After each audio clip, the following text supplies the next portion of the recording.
Black don't crack unless you're talking about mentality. It pains me to say what's happening internally. Whatever it is, let's talk about it unapologetically.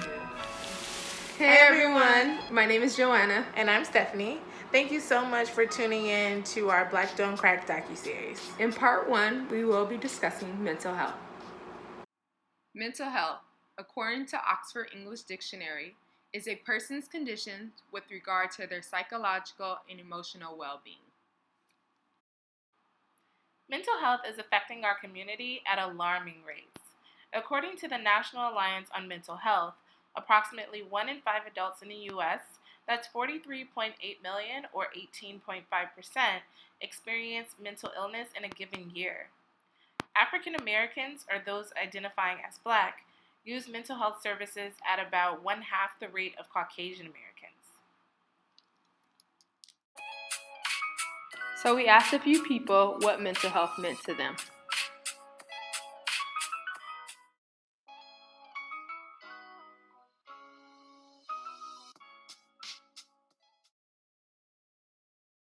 I think that mental health is both physical and mental health at the same time. I feel like if you physically feel well, that also transcends to your mentality. And that is everything from eating the right kinds of foods, drinking the right kinds of water, but also the environment that you're in. So if you're like in a toxic relationship, that also affects your mental health. If you're in a toxic workspace, that affects your mental health. Mental health also connects to mental disorders. So if you are bipolar, or if you have schizophrenia, that all correlates to mental health. Depression, I mean, there's a long list of it, and I think mental health is such a big, broad term that a lot of us don't realize that we do have mental health issues.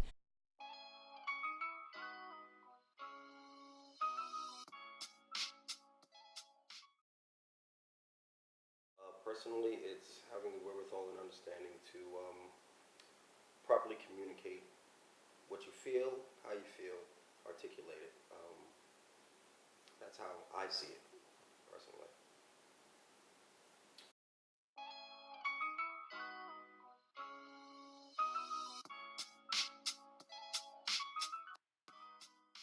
It is how your brain works affects everything else that works for you.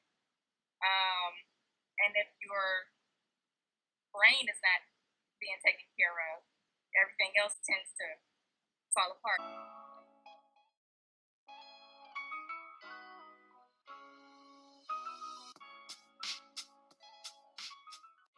Basically, I think about it as an extension of your body. If you're feeling good and your thoughts are good, yeah, you're gonna have times when you might get a little sick, but you're not gonna be like hospitalized unless there's something really wrong. So that's the same thing with mental health. You want to make sure it's always in check and and I do look at it as an extension because people go to the doctors to make sure everything is good. You want to go see a professional to make sure everything is Not okay. crazy. And it's not about being crazy, it's about understanding that you might be going through some things that are either mild or extensive, and you might need somebody to talk to about that. I mean, I don't really know how to define it. I don't know how to define it because I feel like there should be some sort of standard answer because we know what physical health is, right? Why is mental health in the Black community so taboo?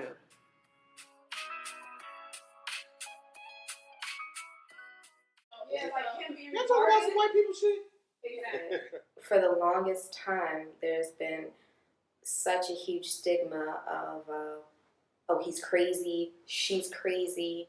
I think that made it so taboo that, oh, you only go see these people if it's this going on. And if that's going on, then you must be crazy. And nobody likes to be told that they're crazy when they know deep inside, I know I'm not crazy, I just know something's not right. We're always told that, oh, that's a white person's problem. That's something that you don't have that. Because we as Black people are so strong that we're not allowed to have those weak moments of I need a mental pick me up. I need something to help me because I'm going through a tough time. We're just automatically thought, hey, power through it, get up, keep going, and yada yada yada. How does mental health affect you?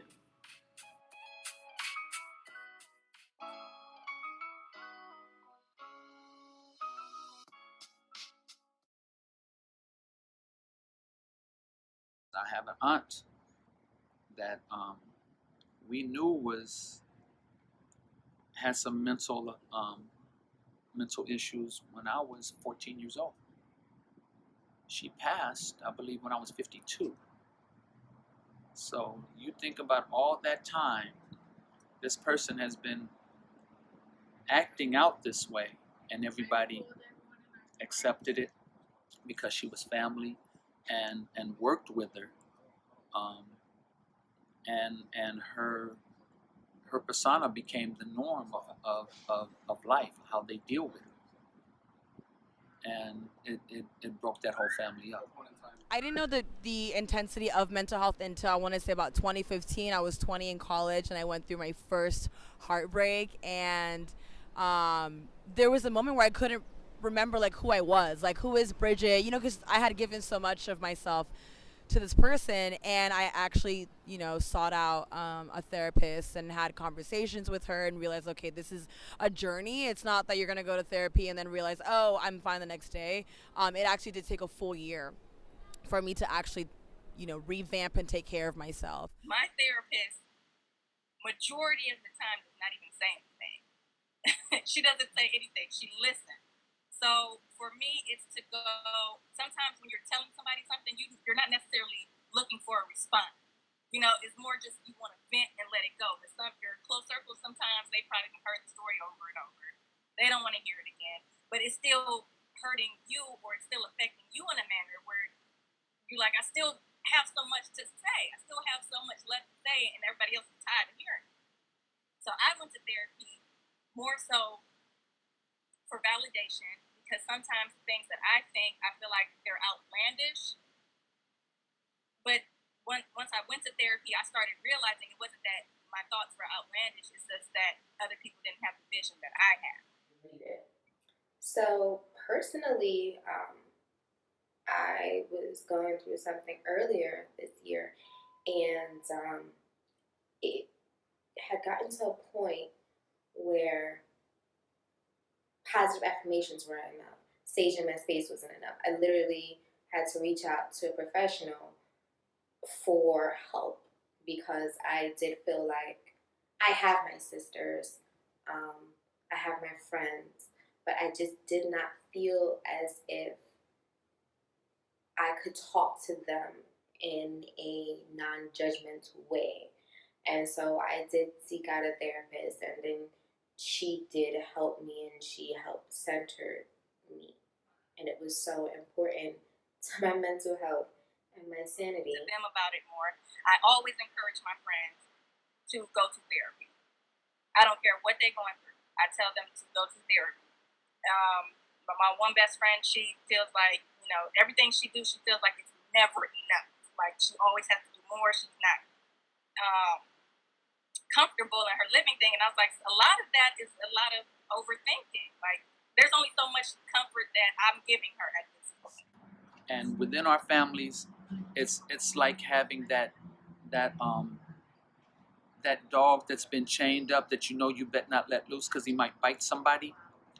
That's how we treat our mentally our people with mental problems, which is unfortunate because they're people too. What if I can't afford therapy? Outreach at this point, because doctors are going to be doctors. They're going to want their money regardless. So I think it's probably going to be hard on that aspect to change how they can get to it. But if we can find a way to bring it to them.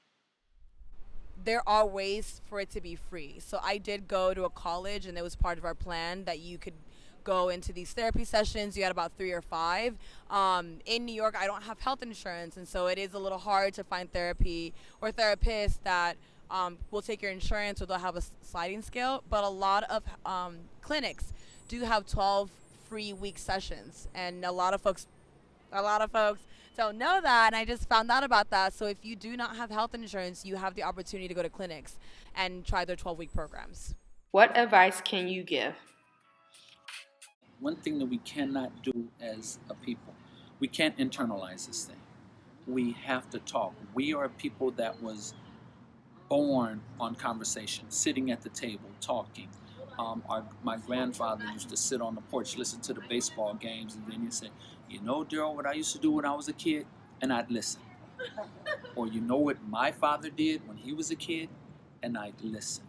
And history repeats itself again. Nothing absolutely is new under the sun. It's just rehashed and repackaged. Look, we're so busy trying to put on this facade that nobody checks on each other. No one says, hey, girl, are you okay? Like, do you need to cry? When's the last time you cried? Until, unfortunately, a suicide happens. And then we're encouraged, oh, check on your strong friends, or check on your strong friends. And I think it's a cycle. You know, check on your strong friends and drop the suicide help number, and then a week or two later, we forget about it. I feel like, especially here in New York, it's always a rat race. We're always like, oh, we have to do this. We are so busy trying to give off the appearance that we're happy, that we're okay, that we're having fun, that life is just this big party, that we don't take the time to check in with each other,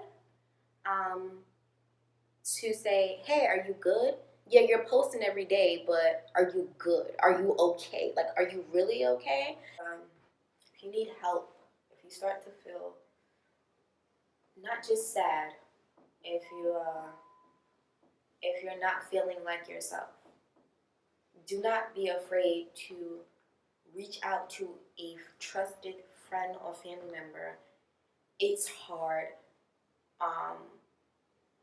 but you need to get to a place where you're like, you gotta treat it like as if you just stub your toe and it's still hurting.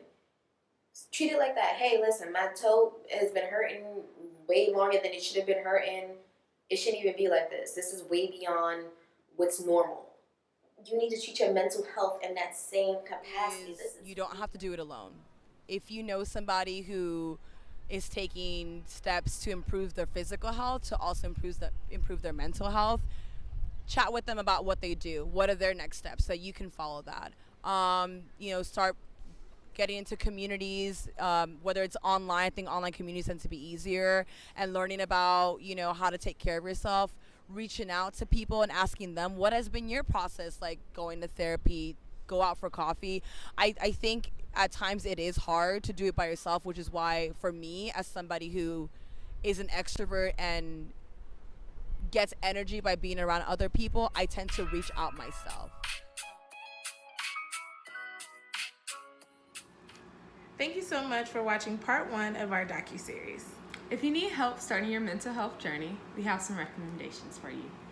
Therapy for Black girls, therapy for Black men, open path psychotherapy, visiting your local clinics, and NYC Well if you're in the New York area. And if you aren't quite ready to start your mental health journey, there are podcasts to help you continue the conversation. The first one is Therapy for Black Girls, and the second one is Let's Talk Bruh. We hope you enjoyed this episode of our docu-series. So let's keep the conversation going. Please use the hashtag Redefine Black and the hashtag Black Don't Cry. Thank you. Bye. Bye.